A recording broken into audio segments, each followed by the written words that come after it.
Commend our Senate President na focus siya sa trabaho and what is really important.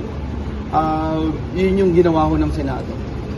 Yun, ni isang senador kahapon o kamakalawa ay walang nagsabing ito ay importante at ito ay dapat i-prioritize ng Senado. Not one. So we were so focused on what we wanted to accomplish, and I think we even overachieve yung aming goals dito sa Senado para ipasa itong napakadaming third reading, napakadaming bills and resolutions na ipinasa ngayon ng Senado. Kung titingnan nyo, parang isa ito sa pinakamadami sa kasaysayan itong window na ito. Commend our Senate President na focus siya sa trabaho and what is really important. Yun yung ginawa ko ng Senado.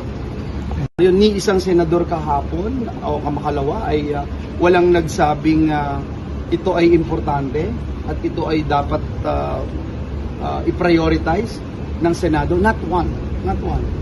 So we were so focused on what we wanted to accomplish, and I think we even overachieve yung aming goals dito sa Senado para ipasa itong napakadaming third reading, napakadaming bills and resolutions na ipinasa ngayon ng Senado. Kung titingnan nyo, parang isa ito sa pinakamadami sa kasaysayan itong window na ito.